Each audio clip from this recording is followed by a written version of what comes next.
खान साहब, जिस प्रकार से आप बोले कि दलितों के साथ अत्याचार किया जा रहा है, मैं भी काफी देखता हूँ, सुनता हूँ कि कई बार जो है, जैसे हाथरस का कांड चंद्रशेखर रावण जी ने उसको बड़ी गर्मजोशी के साथ उसको रेज किया था, उठाया था। लेकिन आज भी हम देखते हैं कि कभी जो है मूत्र तक जो है कर हम्म। दिया जाता है, हाँ। और दलितों के साथ वास्तव में अत्याचार होता है। रै, रैपिड एक्शन होता है, जिसे हम बलात्कार कहेंगे या रेप कहेंगे, चाहे कुछ भी कहेंगे। तो आप किस प्रकार से किसी दिन ये हट पाएगा, लोगों की सोच को किस प्रकार से बदला जा सकता है? देखिए, ये मुझे नहीं लगता इतने बड़े देश के अंदर ये अपराध रुक सकते हैं। हम्म। अपराध तो ये इंसान के अंदर खुद जन्म लेता है। हम्म। वो किस जगह पड़ा है, कैसे माहौल में रहा है। हम्म। हम हमारे बाबा साहब का ही कहना है कि शिक्षित बनो, संगठित रहो। हम्म। शिक्षित बन के हम लोग मतलब ये कि शेर की तरह दहाड़ सकते हैं। हम्म। लेकिन शिक्षा भी, हमारा विचार कैसे है। हम्म। शिक्षा लेने वाला एटम बम भी तो बनाता है मारने के लिए। हम्म। जो साइबर क्राइम करते हैं, लोगों को पैसे लूटते हैं, वो भी तो शिक्षित होता है। हम्म। तो शिक्षा भी होने के बाद भी हमारे मतलब ये कि जो भावनाएं हैं, जो हमारे सोच है, वो और विकसित नहीं हुई, वो हम्म। समाज के प्रति जागरूक नहीं है, तो हम शिक्षित हो गए बेकार हैं। हम्म। और फिर हम अपराध का रास्ता पकड़ेंगे। और जिस तरह से सरकार ये कलम की जगह हथियार पकड़ रही है, स्कूलों को बंद कर रही है, हम्म। तो सीधी सी बात है कि तब आने वाला समय इससे भी बुरा होने वाला है। हम्म। अपराध और बढ़ेंगे, हम्म। क्योंकि जब रोजगार नहीं होगा तो चोरी चकारी होंगी, हम्म। बहुत से ऐसे घटनाएं घटित होंगी। हम्म। तो खान साहब, कई बार जो है जो संविधान के हमारे निर्माता हैं, भीमराव अंबेडकर जी हैं, कई बार उनकी मूर्ति को तोड़ने की खबरें सामने आती हैं। लेकिन कई बार जो है उनको जो है भगवान के रूप में प्रस्तुत करने की कोशिश की जाती है। तो अब जो हमारे सनातनी लोग हैं या धार्मिक हमारे गुरु हैं, प्रवचन जो देते हैं, उनका ये कहना है कि भीमराव अंबेडकर को भगवान के रूप में आप प्रस्तुत नहीं कर सकते, क्योंकि भगवान जो है एक ही है। इसको आप किस प्रकार से देखते हैं? देखिए, सबकी अपनी अपनी आस्था है। हुँ। हमारे भारत के अंदर 333 करोड़ देवी देवता हैं। हुँ। सब एक ही भगवान को नहीं मानते। हुँ। अलग अलग जगह आप कर्नाटक चले जाइए, वहाँ दूसरे भगवान है। हुँ। यहाँ चले जाइए पहाड़ में तो और है। हुँ। और जिनके जीवन में उजाला आया, हुँ। जिनको बोलने का अधिकार मिला, पढ़ने का अधिकार मिला, हुँ। वो उनको भगवान क्यों नहीं मानेंगे। हुँ। उनको तो भगवान से भी बढ़ के मानना चाहिए। हुँ। अब मैं थोड़ा मुस्लिम समाज से हूँ, इसलिए मेरा बयान थोड़ा विवादित हो जाएगा। मैं कहना नहीं चाहूंगा इस बात को, हुँ। समझे, कि किसी की धर्म पर आस्था हुँ। उसकी अपनी निजी जिंदगी है। हुँ। मैं और मुस्लिम समाज से हूँ, तो मैं अपने खुदा को मानूं ना मानूं, होता मैं भी ना मानता हूँ मैं। तो हुँ। ये धार्मिक चीजें ना ना ना राजनीति में आनी चाहिए, ना जीवन में आनी चाहिए। हुँ। हर आज जब हम कहते हैं गॉड एक है, हुँ। तो किसी ने हिंदू बना तो वो भी उन्हीं ने बनाया, मुस्लिम हुँ। बना वो भी, सिख बनाया वो भी उसने। ये तो है नहीं कि किसी ने क्षेत्र बांट दिया हो कि हुँ। साहब यहाँ पे अंग्रेज पैदा होंगे। हुँ। भगवान ने या अल्लाह ने या गॉड ने तो बांटा नहीं किसी को। हुँ। अलग अलग जगह पर अलग अलग हुआ। कहीं कहीं पर ठंड पड़ती है तो 12 महीने ठंड पड़ती है। हुँ। कहीं पर 3 मौसम है, कहीं 2 मौसम है। तो हुँ। ये तो प्रकृति का नियम है। और हर जगह अपने अपने भगवान, अपने अपने गॉड मानने के लोग भी हैं। जैसे जिस माहौल में वो पैदा हुआ है, जिस माहौल में पढ़े, उसी के अंदर रहे। मैं अगर हिंदू घर में पैदा होता तो मैं आज हिंदू होता। मैं हुँ। मुस्लिम में पैदा हो गया तो मुस्लिम हूँ। हुँ। तो इसमें मेरा तो कोई कसूर है ही नहीं। तो खान साहब, आपने जो बातें करी है ना, एक्चुअली मेरा जो बैकग्राउंड है, मैं एक इंडियन आर्मी वेटरन हूँ। जब मैं भारतीय सेना में था, तो वहाँ पर होता है सर्वधर्म स्थल, यानी कि सभी धर्मों की जो है वहाँ पर समान रेस्पेक्ट की जाती है। मेरे जो बैचमेट हैं, जो बड़ी हैं, तो वहाँ पर जो है मेरे बैचमेट मुस्लिम भी थे। हम जब फील्ड में जाते हैं तो वहाँ पर पीर बाबा की पूजा किया करते हैं। मैं ऑन कैमरा के सामने बोल रहा हूँ। और नंबर दूसरा, हम जो है, मुझे आज भी याद है, मैं कहीं कोर्स में गया था, कहीं पर गया था, तो वहाँ पर बृहस्पतिवार को पूजा होती है, मतलब वहाँ पर मस्जिद के अंदर। तो वहाँ हमने खीर खाई थी वहाँ, अभी भी मुझे याद है। और इवन फौज के अंतर्गत जो है, अगर कमांडिंग ऑफिसर अगर मॉमडन हो जाता है, तो डेफिनेटली उस मंदिर में जो हो आरती को उतारता है, वो आरती में बैठता है। और जो हिंदू अगर कमांडिंग ऑफिसर हो जाए या जनरल हो जाए, इफ्तार पार्टी में जाते हैं, सम्मिलित होते हैं। लेकिन आखिर क्यों सिविल के अंतर्गत जो है यहाँ पर जो है हिंदू मुसलमान इत्यादि में इस प्रकार से भेदभाव क्यों हो जाता है? इसको किस प्रकार से आप देखते हैं? क्या कोई राजनीतिक हथकंडा, षड्यंत्र और बांटने का काम किया जाता है ऐसे? देखिए 1857 के अंदर जब युद्ध शुरू हुआ भारत की आज़ादी के लिए, हम्म विरोध सरकार का विरोध शुरू हुआ, हम्म तो उसमें सारे धर्म के लोगों ने मिलकर लड़ाई लड़ी है। हम्म उसमें हिंदू, मुस्लिम, सिख, ईसाई जितने भी लोग थे, और हम्म आज भी देख लीजिए सबसे ज्यादा उन जो शहीद होने वालों में नाम मुसलमान का है। हम्म तो अगर हम एकजुट ना होते हम्म तो ये देश आजाद ना होता, हम्म और एकजुट होने की वजह से हमारे देश ने तरक्की भी करी, विकास भी हुआ। हम्म अब ये जो बांटने की राजनीति हो रही है ये सरासर गलत है, ये देश के खिलाफ, देश के हित में भी अच्छी नहीं है। हम्म और हम जो स्कूलों में हम पढ़ते हैं, आज भी मैं थोड़ा पेंटिंग का काम करता हूँ, हम्म तो स्कूलों में जो एक बस होती है, कभी भी आपने उसके अंदर किसी भी बस के अंदर हम्म ओम, अल्लाह या स्वामी या तुम्हारा ईसा मसीह का चिन्ह वो बना हुआ नहीं देखा होगा। हम्म ये आरटीओ से आदेश है कि हम्म ये अब शिक्षा का मंदिर है, हम्म और स्कूल के अंदर किसी भी तरह की का मतलब का धार्मिक ना पढ़ाया जाए। हम्म लेकिन जैसे अभी हो गया था, गीता के श्लोक पढ़ाए जाएंगे हम्म स्कूलों के अंदर, हम्म वो सरासर गलत है। उसमें हर समुदाय के लोग पढ़ते हैं, हम्म और शिक्षा को शिक्षा तक ही रहने दें। हम्म शिक्षा का एक मंदिर है, उस शिक्षा को का बंटवारा ना करें, ना हिंदू, मुस्लिम, सिख, ईसाई में ना बांटें। ये हमारे देश के लिए भी गलत होगा। और क्योंकि जब बचपन से अगर हम उस चीज को, हिंदू मुस्लिम की नफरत लेके जवान होंगे, हम्म तो हम जब तक हम जवान होंगे हम बम बन चुके होंगे, हम्म जो समाज में फट जाएगा बुरी तरह से। हम्म आज जो लोग हम्म जो हिंदू मुस्लिम की नफरत कर रहे हैं, जब जो 50 60 के साल, 60 साल के, हम्म 71 साल के देख लीजिए वो, हम्म तो जो उनके बच्चे होंगे वो क्या देख रहे होंगे? हम्म वो तो जब वो जवान होंगे तो उनकी हम्म मानसिकता क्या होगी? हम्म ये देश बिगड़ जाएगा। हम्म उनको समझना चाहिए कि वो प्रेम मोहब्बत से सबसे मिलजुल कर रहे हैं, तभी देश तरक्की भी करेगा, और जो बच्चों का जो भविष्य है वो भी सुधरेगा, वरना बच्चों का भविष्य बर्बाद हो जाएगा। खान साहब, थोड़ा सा 10 मिनट और लूंगा आपका, ज्यादा नहीं लूंगा। जिस प्रकार से आज बिहार के अंतर्गत चुनाव हो रहे हैं, तो बिहार के अंतर्गत जो है भीम आर्मी का किस प्रकार से वहां पर जो है रणनीति है, क्या पोजीशन है, क्या वहां की स्थिति भीम आर्मी क्या बना पा रही है? लेजिस्लेटिव असेंबली विधानसभा चुनाव में कितनी सीट आपकी आने वाली उम्मीद हो रही है आपकी? देखिए हमारा अभी जो गठबंधन हुआ है ओवैसी साहब से हुआ है बिहार के अंदर। अच्छा। तो पूर्व में ओवैसी साहब की शायद 3 सीटें थी वहां पर, या 5 थी, अच्छा। मुझे पक्का कंफर्म नहीं, थोड़ा कंफ्यूज हूँ मैं। हम्म अब जब हम मिलकर लड़ेंगे तो बिहार के अंदर भी हमारी अच्छी पकड़ है, हम्म हमारा संगठन बहुत मजबूत है वहां पर, हम्म तो वो सीटें बढ़ेंगी, अवश्य बढ़ेंगी, और हो हम्म सकता है कि सत्ता में भागीदारी भी हो जाए। हम्म तो बिहार के अंदर तो हम वो नहीं है, लेकिन थोड़ा सा यहाँ एक तकलीफ होती है हम्म कि बिहार के लोग पूरे भारत में काम करते हैं, हम्म और इस जगह से उस जगह जा करके, जब हम्म उत्तराखंड से बहुत लोग गए हुए हैं बाहर काम करने के लिए, हम्म ये हमारा संवैधानिक अधिकार है, हम कहीं भी जाकर काम कर सकते हैं। हम्म लेकिन सत्यापन के नाम पर जिस तरह से बिहारियों को परेशान किया जा रहा है, हम्म वहां तो वो 10-10 हजार रुपए की भेंट दे रहे हैं, उनकी तारीफ कर रहे हैं बिहारियों की, और यहाँ हम्म पर ऐसा परेशान करते हैं जैसे किसी दूसरे मुल्क से आए हुए हैं, और ये हम्म आतंकवादी है, उग्रवादी है। कहाँ पर, उत्तराखंड में? उत्तराखंड के अंदर हम्म हल्द्वानी की बात ले लो, अच्छा। यहाँ पर आए दिन सत्यापन होते हैं। हम्म अब ये बताइए, जो आदमी 15-20 साल से हल्द्वानी में रह रहा है, हम्म तो उसका सत्यापन कहाँ से होगा? बिहार से होगा। हम्म बिहार में क्या मालूम पुलिस को इसने कोई जुर्म करा है नहीं करा है। हम्म हर 6 महीने में सत्यापन हो रहा है, हम्म वो फिर कहते हैं बिहार से लिखवा के लेकर आओ। हम्म तो बताओ, वो आदमी रह यहाँ रहा है तो बिहार की पुलिस को क्या पता? हम्म तो ये सत्यापन की प्रक्रिया को बनना चाहिए, और जिस तरह से बिहारी के लिए वहां पर वो मोदी जी अपना दर्द और दुख और तकलीफ उनके सामने दिखा रहे हैं, सब पूरे भारत में बिहारी है, हम्म उनको मतलब ये कि इस तरह का विरोध ना करें, जो मतलब ये कि बिहारी मजदूर यहाँ आना छोड़ दें। बहुत हम्म से काम ऐसे हैं कि बिहारी मजदूर के बिना काम ही नहीं होते। हमारी यहाँ गोला है, हम्म गोला काम यहाँ का कोई भी हम्म मजदूर कर ही नहीं सकता, हम्म वो बिहारी ही कर सकते हैं। क्यों? बहुत ही मेहनती लोग होते हैं, हम्म बिहार से ज्यादा मेहनती कोई नहीं है। हम्म और उसको अच्छा, थानों में जाकर देखिए, उनका नाम से क्राइम भी नहीं होंगे। हम्म आप क्षेत्रीय थानों में जाकर पूछ लिए, हम्म कोई विवाद नहीं, कोई क्राइम नहीं, उसके बाद भी उनको दुश्मन समझा जा रहा है। तो हम्म इसको सरकार को देखना चाहिए। मैं आपके माध्यम से कहना चाहता हूँ कि सत्यापन करवाएं, हम उससे नहीं है कि वो सत्यापन में हो सकता है कोई गुंडा बदमाश हमारे बीच में आकर रह रहा हो, क्या जुर्म करके आकर रह रहा हो। हम्म सत्यापन करवाएं, लेकिन उसका सरलीकरण करें। जो हम्म लोग यहाँ रह रहे हैं तो उनका सत्यापन यहीं से होना चाहिए, हम्म ना कि बिहार से होना चाहिए।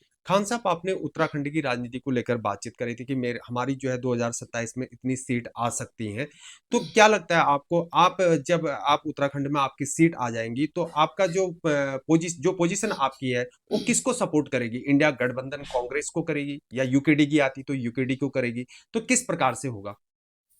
देखिए, ये तो केंद्र का मामला है, इसमें तो मेरा हस्तक्षेप सही नहीं है, क्या हम्म, होगा।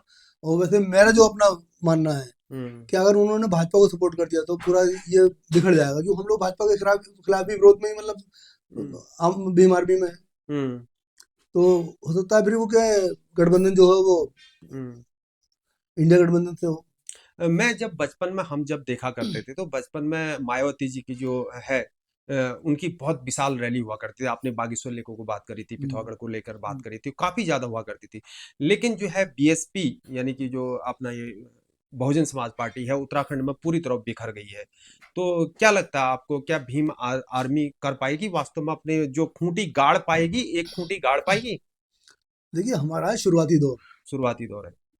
और संगठन लगातार विस्तार कर रहा है। हम्म, ये भविष्य की गिरफ्त में छुपा हुआ है हम्म, कि हम पहाड़ में कितना चढ़ सकते हैं। हम्म, क्योंकि मैंने आपको अभी कहा ही था कि 4 बार मुख्यमंत्री रही, तब भी एक सीट नहीं मिली। हम्म, तो पहाड़ में दलित समाज थोड़ा कम है। हम्म।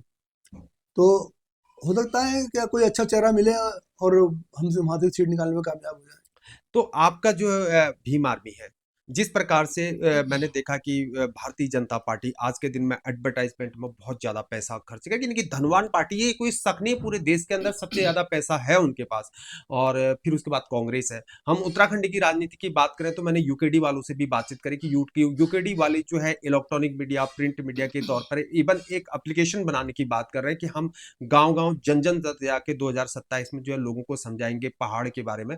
तो उनकी राजनीति वो लोग कर रहे हैं। तो आपका जो है इस प्रकार से फंड को लेकर और ये जो साधन है, संसाधन है, उसको लेकर आपका क्या प्लान है 2027 विधानसभा चुनाव के लिए? देखिए, ये तो सही बात है कि भाजपा पे बहुत पैसा है, हम्म, और उसने इस चुनाव को ऐसा बना दिया है कि गरीब आदमी चुनाव लड़ ही नहीं सकता। हम्म, लेकिन ये भी सच है कि भाजपा के प्रत्याशी हारते भी हैं। हम्म, पैसा तो वो भी उतना ही खर्चा करते हैं। हम्म,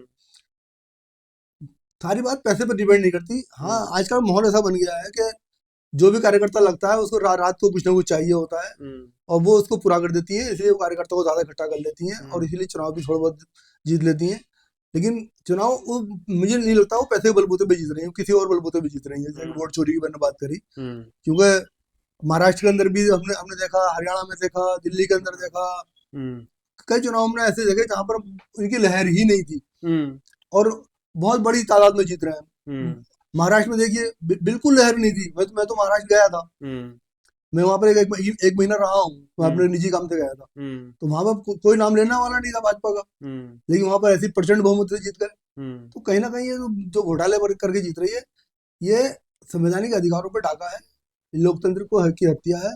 ऐसा नहीं करना चाहिए। आप काम करो, समाज के अंदर काम करोगे, वोट आपको खुद मिलेगा।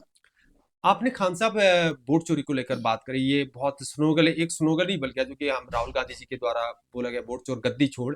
और उत्तराखंड में पेपर चोर गद्दी छोड़, इस प्रकार से ये नारे बहुत फेमस है। अभी चौखुटिया में सीएससी की मांगों को लेकर, वहां पर स्वास्थ्य को लेकर काफी ज्यादा विशाल रैली का आयोजन किया जा रहा है। अनशन में लोग बैठे हुए हैं, किसी ने जो है जल समाधि, किसी और एक कृष्णा हॉस्पिटल में यहाँ पर बैठे हुए हैं। तो उत्तराखंड में जगह जगह अनशन हो रहे हैं बीच में पेपर को लेकर, क्या क्या लगता है आपको? ये पेपर उत्तराखंड में लीक थोड़ी हुए हैं, हम्म, ये तो इनकी रणनीति है। हम्म, जब नौकरी नहीं देनी है, हम्म, तो एक फार्म बच्चे का 500 रुपए का है, हम्म, नौकरी है 50, हम्म, फार्म भरवा लिए 500, हम्म, 500 का पैसा डकार गए। हम्म, पैसा इकट्ठा करने का तरीका है, बाद में पेपर लीक करके बहाना बना दिया था, पेपर लीक हो गया, नौकरी देनी नहीं है। हम्म, तो ये तो पूरे भारत में हो रहा है। हम्म, आप जितने भी पेपर देखिए सारे लीक हुए हैं। कौन सी नौकरी मिली 2016 में, 14 के बाद बताइए कितनी नौकरी मिली लोगों को। हम्म, और रहे स्वास्थ्य की बात, तो स्वास्थ्य के अंदर वहाँ पे डॉक्टर की कमी है। हम्म, कि ये डॉक्टरों पे या हमारे स्वास्थ्य पे, शिक्षा पे ये ध्यान ही नहीं कम दे रही है सरकार। ये हम्म, बस स्कूलों को बंद कर रही है। बंद करने का मतलब क्या है? हम्म, जो उसमें टीचर है वो कहाँ जाएंगे? हम्म, जो नई भर्ती आप कर नहीं रहे डॉक्टरों की, जो हम्म, डॉक्टर कम है, अस्पताल में हम्म, जाओ दवाइयाँ नहीं है। हम्म, तो हमारे स्वास्थ्य पे भी इसका फर्क पड़ रहा है। हम्म, आप शिक्षा इतनी महंगी कर दी कि आम आदमी पढ़ नहीं सके। हम्म, आप प्राइवेट में चले जाओ, हम्म, तो प्राइवेट आप छोड़ दे, इलाज लेके चले जाइए, हम्म, आपका 8-10 हज़ार रुपये उठने उठने हैं। वो इतनी जांच वाँच लिख करके आपको मतलब ये बिल्कुल बना देंगे, और दवा क्या देंगे, 2-3 गोली दे देंगे, उससे आप ठीक भी नहीं होने वाले नहीं हो। हम्म, कोई दवा ऐसी नहीं बनी जो आदमी ठीक हो जाए, बस उसका कंट्रोल हो जाता है। हम्म, और जांचों के नाम पर ठग लेते हैं। मैं खुद इसका पीड़ित हूँ। हम्म हल्की सी मेरी थोड़ी परेशानी हुई थी, मैं दिखाने गया तो 16,000 की जांचें रखी हुई सामने मेरे भी। हम्म और वो मैंने एक आम आदमी से कहा, उन्हें जाली गोली खा लो मुझसे। हम्म वो भी वही गोली खाता था जो मैंने अपनी हम्म परेशानी बताई, और हम्म मैं वही गोली खा रहा हूँ जिसकी जांच वांच है। उन्होंने जो दवा लिखी थी तो बेकार है, वो हम्म दवा भी काम में नहीं आई। हम्म और जो जो उस बेचारे ने दवा मुझे बताई थी वो मेरे काम आ गई, वो मुझे फायदा कर रही है। हम्म तो वो तो लूट का अड्डा बना दिया है इन्होंने। स्वास्थ्य इसलिए बंद कर रखे हैं हॉस्पिटल वगैरह कि वहां से चंदे आते हैं मोटे मोटे। हम्म भाई इन्होंने तो जो जो दवाइयों को विक्रेता थे, जहाँ दवाइयाँ बनती थी, उनको लूट खाया। उनसे हम्म इतना मोटा मोटा चंदा ले लिया। अब वो दवाइयों को पैसे बढ़ा के हमसे वसूल कर रहे हैं। हम्म भाई उन्होंने तो चंदा दे दिया उनको, हम्म अब वो चंदा वसूल भी तो करेंगे। हम्म आपने देखा होगा किस तरह चंदा आया है। हम्म चंदा का पैसा कहाँ से आएगा, अपनी जेब से देंगे वो। हम्म वो जो एक बॉल पेन बनाते हैं ना, बॉल पेन के अंदर जो एक निब होती है, निब के अंदर जो बॉल होती है छोटी सी जो जो हम्म घूमती है, हम्म वो उस तक का पैसा जोड़ते हैं। वो उद्योगपति है वो, हम्म जिसको हम इग्नोर कर देंगे, इसका क्या करेंगे। तो वो जो चंदा वगैरह जो दे रहा है वो सारा हमसे वसूला जा रहा है। सरकार तो कह रही है चंदा हमें दो, 1 रुपए की चीज 2 रुपए में बेचो, हमें कोई फर्क नहीं पड़ रहा। तो खान साहब थोड़ा सा इसको क्लियर करने की कोशिश करेंगे कि उत्तराखंड में भीम आर्मी जो है केवल दलित जो SC ST OBC है और जो मोमडन बहुल है, क्या उन्हीं को टारगेट करने की कोशिश कर रही है? इवन यही एग्जाम्पल जो है पूरे देश में क्या सेट करने की जा रही है कि दलितों को ही जो है उनके वोट को कैप्चर करने की कोशिश कर रही है? देखिए दलितों की बात नहीं है, हम जो निश्चित तबके में जो पीड़ित लोग हैं, जो हम्म हम लोग उनकी आवाज उठाते हैं। हम्म ऐसा नहीं है किसी जनरल कैटेगरी की लड़की का बलात्कार हो गया तो वहां भी मार भी ली जाएगी, हम्म ऐसा बिल्कुल नहीं है। जैसे बीच में अभी वो IPS अपना जो थे उनका उनके वहां पर भी जो है उन्होंने सुसाइड कर लिया, तो भीम आर्मी चंद्रशेखर उन्होंने भी आवाज उठाई थी उनकी। हाँ, मैं वही कह रहा हूँ ना कि हम्म ऐसा नहीं है। जहाँ हमारा दबा कुचला समाज है, हम उसकी हम्म आवाज बनते हैं। हम्म अब आप उसको किसी विशेष समुदाय से जोड़ दो। क्यों, हम्म दबा कुचला समाज कौन है? आज तक अभी तक जो है वो दलित समाज है, मुस्लिम समाज है। हम्म तो हम लोग इसलिए ऐसा लगता है कि हम उनकी आवाज उठा रहे हैं। हम्म लेकिन अगर कहीं भी ऐसी होती है, हमारे पास बहुत से ऐसे लोगों को फोन आते हैं कि हमारा पुलिस में रिपोर्ट नहीं लिखवाई जा रही है, तो हम जाकर लिखवाते हैं। हम्म सभी लोग आते हैं। कोई किसी के अभी मोटरसाइकिल के पैसे नहीं दे रहा था, मैंने अभी परसों ही मुझ पे उसके पैसे दिलवाए हम्म जाकर के। वो ठाकुर साहब थे वो हमारे। तो हम्म ऐसा नहीं है, हम लोग सबकी बात बनते हैं। जो अपनी समस्या लेकर हमारे पास आएगा हम उसकी सुनते हैं। ये नहीं कहेंगे उससे कि तुम मतलब श्रवण जाति का है, यहाँ हम तेरी नहीं सुनेंगे, ऐसा कभी नहीं होता। खान साहब ने जो है मोमडन्स को लेकर बातचीत करी, लेकिन मोदी जी भी तो यहाँ पर मोमडन्स को लेकर बातचीत कर रहे हैं कि जो पसमिंदा मुस्लिम भाई हैं उनको लेकर बातचीत कर रहे हैं, उसके बारे में क्या ख्याल है आपका? वो तो उनका एक ट्रेंड है, कभी किसी को पकड़ लेते हैं, कभी किसी को पकड़ लेते हैं। उन्होंने दिखाना होता है कि मतलब मैं उनका भी साथ में उनका साथ में भी हूँ। वो उन्होंने 3 तलाक लेकर है, महिलाओं को मतलब कि मैं महिलाओं को दे रही हूँ। मुझे बताओ 3 तलाक से कौन सा किस महिला को फायदा हो गया आज तक? हम्म तो ये तो उनका खाली बहाना है। वो अभी वो ले आए थे तुम्हारे कश्मीर का मुद्दा लिया है हम्म कि सब वहाँ कोई भी जाकर प्लॉट खरीद सकता है। बताएं कितने प्लॉट खरीद लिए लोगों ने जाकर के? हम्म ये वहां की लड़कियों से शादी कर सकते हैं, कितने लोग शादी करके लाए? हम्म ये एक भ्रम फैलाने की वो डाइवर्ट करते हैं। जब उनकी सरकार में कहीं ना कहीं उनकी उलझना उजलना होती है, जब जहाँ उनका विरोध होता है, हम्म तो वो फिर मतलब ये कि कहीं ना कहीं एक मुद्दा आ गया, कहीं हिंदू मुस्लिम का। जैसे अब जोड़ चोर गद्दी छोड़ का हो रहा था, तो हम्म उन्होंने ये बरेली में करवा दिया। हम्म बताओ, आई लव यू मोहम्मद बोलने पर, हम्म किसी से प्यार जताने पर भी कोई हम्म मतलब अपराध होता है क्या? हम्म मैं आई लव भीम बोलता हूँ हम्म तो क्या मेरे को मुकदमा दर्ज होगा? हम्म आप आई लव गणेश बोलो, आई लव महादेव बोलो, हम्म तो आपका क्या मुकदमा दर्ज होगा? अरे हम्म हम तो अपने भगवान से, अपनी जो हमारी जिस पर आस्था है, हम उसको उसको मोहब्बत जता रहे हैं। हम्म हम किसी को बुरा कहते हैं, हाँ वो ये कहते हैं आई हेट महादेव, हम्म तब मुकदमा दर्ज होना चाहिए था। हम्म लेकिन आई लव मोहम्मद कहने में मुकदमा दर्ज हो रहा है। ये एक सोची समझी रणनीति है। हम्म जो बिहार चुनाव हो रहे थे और वोट चोरी का इल्जाम लग रहा था, उसको हम्म दबाने के लिए इन्होंने ये सब भ्रम फैला रखा है समाज के अंदर। अच्छा, जो बरेली के अंतर्गत जो हुआ है, तो आपके कहने का मतलब है कि वहां पर बरेली ही। में नहीं हुआ है, बरेली में नहीं, बहुत जगह कानपुर से शुरू हुआ था, बरेली हाँ में हुआ और अन्य जगहों में जहाँ हम्म जहाँ उन्होंने दिखाया। किसी ने अपने घर में पोस्टर भी लगा दिया है। हम्म मेरे घर में अगर आयत लगी हुई है, हम्म कुरान शरीफ की आयत लगी है, तो क्या हम्म उखेड़ फेंकूंगा मैं उसे? हम्म लेकिन कहीं ना आई लव यू लिखा देखा तो उसको पोस्टर उखाड़, पुलिस ने पोस्टर उखाड़ दिया और घर में पकड़ के भी ले गए। अच्छा और किसी के दरवाजे में लगा हुआ है, किसी ने, उसमें क्या एतराज है? हम्म भाई उससे कोई समाज के अंदर बुराई हो रही हो, समाज हम्म के अंदर उसका गलत मैसेज जा रहा हो, कहीं लड़ाई हम्म झगड़ा होने का खतरा हो, हम्म तभी तो आप करोगे। हम्म एक संदेश है वो तो आई लव मोहम्मद का, तो उस पर हम्म विरोध हो रहा है। तो योगी सरकार को क्या कहना चाहेंगे जिस प्रकार से ये हुआ है प्रकरण? अब मेन तो यूपी से ही उठाए। देखिए, योगी सरकार, जो आदमी ना, हमारे सत्ता की बहुत बड़ी परेशानी यही है हम्म। कि जो दबंग होता है, हम्म। जो गुंडा बदमाश होता है, हम्म। उन पे कितने मुकदमे थे सबको पता है। हम्म। समझे? तो जब ऐसे लोगों को पावर दे दोगे आप, हम्म। तो फिर ये होना ही है। हम्म।